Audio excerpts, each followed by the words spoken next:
ఎఫెసీయులకు రాసినటువంటి పత్రికలోని ఒక సందర్భాన్ని మనం చూద్దాం. ఎఫెసీయులకు రాసినటువంటి పత్రిక 5వ అధ్యాయము, ఎఫెసీయులకు రాసినటువంటి పత్రిక 5వ అధ్యాయము 15వ వచనాన్ని మనం చూద్దాం. ఎఫెసీయులకు రాసినటువంటి పత్రిక 5వ అధ్యాయం 15వ వచనం మనం చూస్తే, దినములు చెడ్డవి గనుక మీరు సమయమును పోనీయక సద్వినియోగము చేసుకొనుచు అజ్ఞానుల వలె కాక జ్ఞానుల వలె నడుచుకున్నట్లు జాగ్రత్తగా చూచుకొనుడి. ఇందు నిమిత్తము మీరు అవివేకులు కాక ప్రభు యొక్క చిత్తమేమిటో గ్రహించుకొనుడి. ప్రియులారా, దేవుని యొక్క వాక్యాన్ని మనం జాగ్రత్తగా ఈరోజు కూడా ధ్యానించినట్లయితే, ఎవరైతే దేవుని యొక్క చిత్తాన్ని గ్రహించుకొని నడుచుకుంటారో వారు మాత్రమే వివేకులు. ఎవరైతే దేవుని యొక్క చిత్తాన్ని గ్రహించకుండా నడుచుకుంటారో వారు అవివేకులు.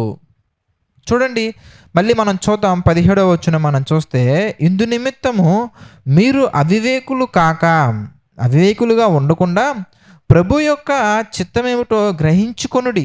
అంటే ఇక్కడ మనకి 2 విషయాలు మనకు అర్థమవుతున్నాయండి. అజ్ఞానులు ఉన్నారు, అవివేకులు ఉన్నారు. అజ్ఞానులు ఎవరు ఇంతకీ అంటే, కాలాన్ని, దేవుడు వారికి ఇచ్చినటువంటి కాలాన్ని సద్వినియోగం చేసుకోకుండా ఎవరైతే కాలయాపన చేస్తూ వెళ్తూ ఉంటారో, కాలాన్ని అలా ముందుకు నడిపించుకుంటూ జరిగించుకుంటూ వెళ్తూ ఉంటారో వారు అజ్ఞానులు. మరి జ్ఞానులు ఎవరింతకి అనగానే, జ్ఞానులు ఎవరు అనగానే అనేకమైనటువంటి డెఫినేషన్స్ అనేది బైబిల్ మనకి ఇవ్వటం జరిగింది. క్రీస్తుని వెంబడించేవారు జ్ఞానులు, పరలోకానికి వెళ్ళాలని ప్రయత్నించేవారు జ్ఞానులు, దేవుని యొక్క వాక్యానుసారంగా నడుచుకునేవారు జ్ఞానులు.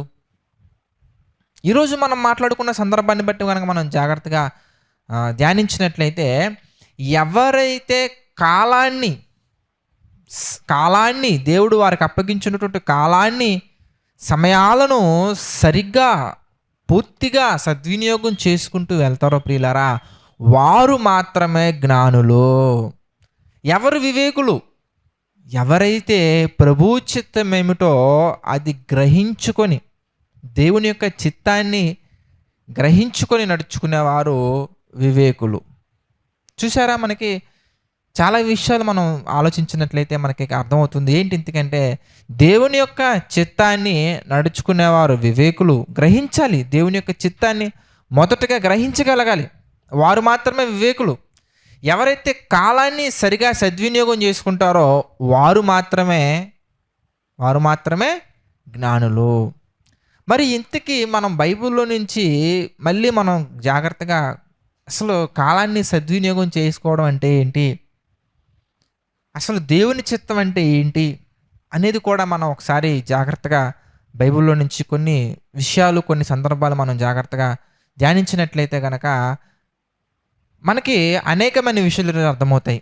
ఎందుకంటే మనలో చాలామంది చాలా సింపుల్గా, బ్రదర్ ఇది దేవుని చిత్త ప్రకారంగా జరగాలని ప్రార్థన చేయండి బ్రదర్ అంటూ ఉంటారు. వెరీ గుడ్, బాగానే ఉంది.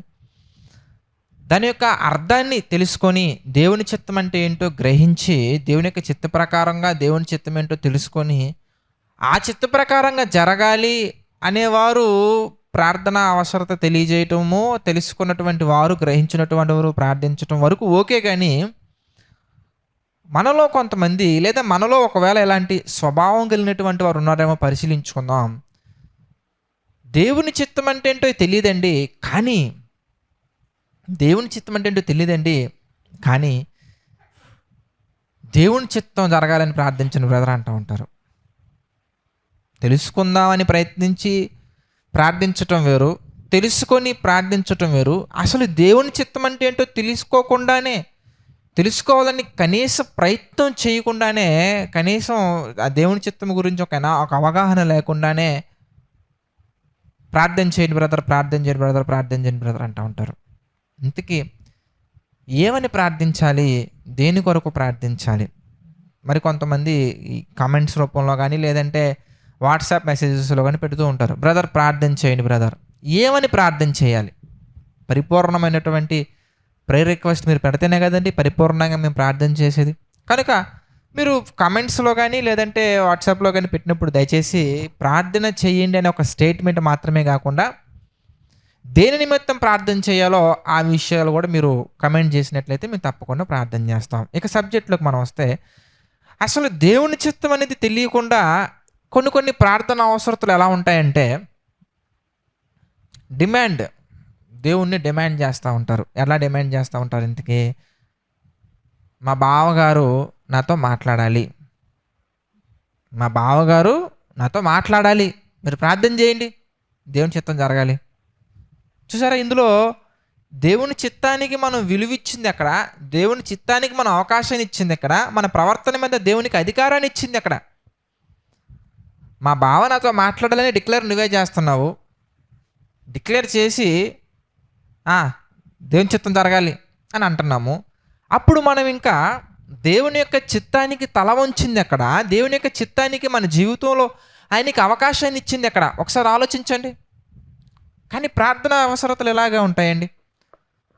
నేను మా బావని పెళ్లి చేసుకోవాలి. దేవుని చిత్తం అవుతే ఈరోజే 2-3 రోజులు జరగాలని ప్రార్థన చేసేయండి. అంటే ఇప్పుడు దేవుని చిత్తము జరగటానికి నువ్వు పెళ్లి జరగటానికి సమయం కోసం దేవుని చిత్తం అడుగుతున్నావా? లేదంటే మీ బావని వివాహం చేసుకునే విషయంలో దేవుని చిత్తం అడుగుతున్నావా? లేదంటే ఏంటి మన యొక్క క్లారిటీ ఎక్కడ ఉంది? మీరు ఆలోచించండి. మన యొక్క క్లారిటీ దేని మీద ఉందో ఒకసారి మనం ఆలోచించాలి. దేనికంటే అసలు మొట్టమొదటగా మంచి అబ్బాయి నాకు రావాలి, లేదా మంచి అమ్మాయి నాకు రావాలి, లేదంటే మంచి లైఫ్ పార్ట్నర్ నాకు రావాలి అని మనం ప్రేయర్ రిక్వెస్ట్లు చెప్తున్నాం కదా, లేదా తల్లిదండ్రులు కూడా చెబుతూ ఉంటారు, మా అమ్మాయికి ఈ యొక్క సంవత్సరంలో ప్రభు చిత్తం అయితే మేము వివాహం చేసేద్దాం అనుకుంటున్నామండి అంటూ ఉంటారు. అయితే మరి మీ అమ్మాయిని, మీ కూతురుని, మీ అబ్బాయిని, మీ కుమారుణ్ణి వివాహం చేసుకోవడానికి మంచి వ్యక్తి కావాలంటున్నారు కదా, మరి మీ అబ్బాయి లేదా మీ అమ్మాయి మంచిగానే నువ్వు పెంచావా? ఒక వివేకము కలిగినటువంటి వ్యక్తిగానే నువ్వు రూపుదిద్దావా? ఒక తల్లిగా, ఒక తండ్రిగా నీ కుమారుని లేదా నీ కుమార్తెని వివేకము కలిగినటువంటి వ్యక్తిగా, ఒక జ్ఞానిగా, దేవుని యొక్క వాక్యం సెలవించినట్టుగా ఒక జ్ఞానిగా నువ్వు రూపొందించావా? ఒక జ్ఞానికి దేవుని యొక్క వాక్యము చలవించినటువంటి విధంగా, దేవుని యొక్క జ్ఞానము తెలియచేసినటువంటి విధంగా నీ కుమారుని లేదా నీకు కుమార్తెని నువ్వు దేవుని యొక్క చిత్త ప్రకారంగా, దేవుని యొక్క వాక్యాన్ని నీ కుమారుని జీవితం ద్వారా రిఫ్లెక్ట్ చేసే విధంగా నీ కుమారుని తీర్చిదిద్దావా? ఒక తల్లిగా నీ కుమారుని పట్ల నీకున్న బాధ్యతను నువ్వు నెరవేర్చావా? ఒక తండ్రిగా నీ కుమారుని పట్ల నీకున్న బాధ్యతను నెరవేర్చావా? ఒక మంచి వ్యక్తి మీ కుటుంబంలోకి రావాలనుకునే మీరు, మీ కుటుంబంలో ఉన్నటువంటి వారందరూ కూడా మంచిగా ఉన్నారా లేదా అనేది కూడా చెక్ చేసుకోవాలి కదా. చాలామందికి ఈ విషయం పట్ల, అనగా దేవుని చిత్తం అంటే ఏంటి అనే విషయం పట్ల ఒక పరిపూర్ణమైనటువంటి అవగాహన లేకుండానే, ఒక పరిపూర్ణమైనటువంటి ఒక అనాలిసిస్ లేకుండానే మాట్లాడుతూ ఉంటారు, ప్రార్థిస్తూ ఉంటారు, ప్రార్థన చేయమని చెబుతూ ఉంటారు. అయితే ప్రియులారా, ఈరోజు మనం జాగ్రత్తగా ఆలోచించినట్లయితే వివేకము కలిగి బ్రతికే వాళ్ళు ఎవరైనా కూడా మొట్టమొదటిగా ఏం చేస్తారంటే దేవుని చిత్తం ఏంటో అనే విషయాన్ని గ్రహిస్తూ ఉంటారు, గ్రహించే పనిలో ఉంటారు. మొట్టమొదటిగా కాలాన్ని సద్వినియోగం చేసుకుంటూ అజ్ఞానుల వల్ల నడుచుకోకుండా జ్ఞానుల వల్ల నడుచుకొనొచ్చు కాలాన్ని సద్వినియోగం చేసుకుంటూ వివేకము కలిగినటువంటి వ్యక్తుల వలె వివేకం కలిగి ఏం చేస్తారంటే దేవుని యొక్క చిత్తాన్ని గ్రహించే పనిలో ఉంటారు. ఇంతకీ దేవుని చిత్తం అంటే ఏంటి అనే విషయాలు మనం జాగ్రత్తగా కొన్ని సందర్భాల్లో నుంచి మనం ఈరోజు తీసుకొని మనం మాట్లాడుకుందాం. దేవుని చిత్తం అనగానే బైబిల్లో కొన్ని సందర్భాలు చూస్తే తిమోతికి రాసినటువంటి మొదటి పత్రికలో మనం చూద్దాం. తిమోతికి రాసిన మొదటి పత్రిక 2వ అధ్యాయంలో 4వ వచనం మనం చూద్దాం. తిమోతి గారికి రాసినటువంటి మొదటి పత్రిక 2వ అధ్యాయంలో 4వ వచనం మనం చూస్తే, ఆయన మనుష్యులందరూ రక్షణ